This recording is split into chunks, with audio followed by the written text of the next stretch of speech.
go ahead, sell me this pen. Today I'm going to teach you how to sell anything to anyone, anytime. Now, when it comes to selling, when it comes to closing, there's so many techniques and so many ways. Today, I'm going to share with you 3 powerful secrets that you can use to sell anything to anyone. The very first secret is this. How do you turn something that's a commodity? How do you sell a product? How do you sell a service in such a noisy marketplace?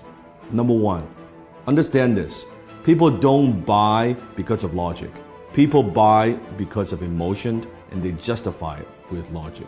People buy based on emotions, and they justify it with logic.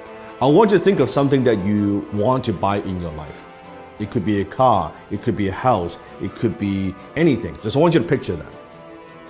Once you have that in your mind, I want you to ask yourself this question. Why do you want to buy it? Why do you want to buy that particular item? Why do you want to own that item? Why is that? Maybe it's a new suit, it looks good on you. Maybe it's a new dress. Maybe it's a new car. Maybe it's a new house. Maybe it's that vacation. But why do you buy it?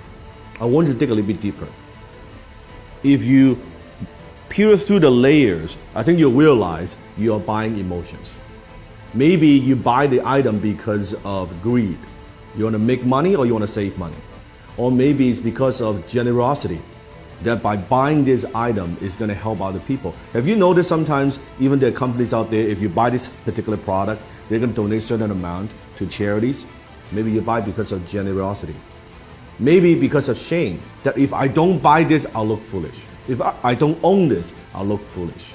Or maybe it's fear, that if I don't buy this, I'm going to be missing out. I don't want to miss out.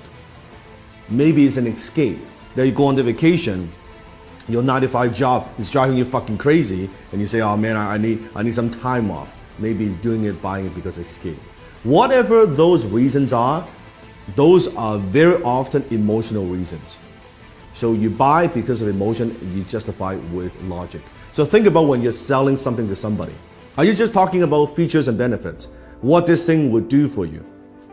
Or are you pushing those emotional hot buttons? I remember one time I was in Harry Rosen, which is a very well-known kind of menswear store, high-end in Vancouver. I walked into the store and I was walking by the Tom Ford section. And the salesman approached me and said, sir, is there anything I can help you with? I said, no, I'm just browsing around. And he said, do me a favor. Put this suit on. Now, at the time, I've never owned a Tom Ford suit before. I have a lot of suits, but I don't have a Tom Ford suit. He said, do me a favor, put this on. I said, all right. I put it on. He said, how do you feel? Well, it feels pretty good. I said, okay, also try this on. Put on this tuxedo. I said, okay, that's pretty cool. He said, oh, it looks great.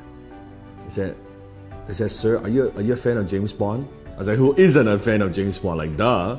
He said, you see this suit right here, this tuxedo, is the exact suit, exact same design as James Bond wears in Casino Royale. You know the scene when he was gambling? I said, fuck, it looks good, right? And before you know it, I bought the damn fucking tuxedo, right? And it's a lot of money, costs a lot of money. And if you think about that, what am I buying? I'm buying the emotions. What I'm buying is this. I'm buying when I wear this tuxedo, I feel good. As a James Bond fan, I feel like James Bond. Even logically, I know this, of course, it's not James Bond. I'm not James Bond. But emotionally, it takes me there. This is cool that I own, I wear the same tuxedo, the same fit, right? The same everything. And then he upsold me on the damn, like the shirt and the cufflink, the whole 9 yards, right? That's what I'm talking about.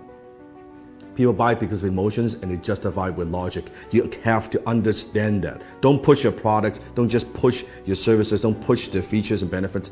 Think about what are those emotional hot buttons that you're pushing. Number 2, people don't buy their way into something. They buy their way out of something. It means people very often they're buying something because they have a problem they want solved. They want to buy their way out of that problem. People don't buy the drill. They want a hole on the wall. So what is it that you're helping them solve? What problem? What is it? What is that thing? You have to understand. So I always say the amount of money that you make is in direct proportion to how deep you understand your marketplace's pain. The amount of money that you make is in direct proportion of how deep you go, how much you understand your marketplace's pain. So you have to understand what it is, what are the pains that people have, and how can you help them relieve some of that pain. So think about that. Number 3, people don't buy products and services, they buy stories. Because when there are so many choices out there in the marketplace, on the internet, any product that you want, there are hundreds and hundreds of choices. How do you stand out? How do you add emotions to a commodity, a pen? What's the difference between a $2 pen like this or an $800 Mont Blanc John F. Kennedy limited edition exclusive pen? $800 pen. It's the same pen. It's the same functions. Story. When you add story to an item, suddenly when you add the John F. Kennedy, the president's story attached to a brand, to a logo, it is 10 times more valuable. It is 100 times more valuable. It is 300 times more valuable, that particular pen. All because the story, it writes the same. A $2 pen you can write too. That's the difference. So think about what's the story? How can you inject stories into everything that you do? Maybe it's an origin story. How did you get started? Why do you do what you do? What about also stories of your customers?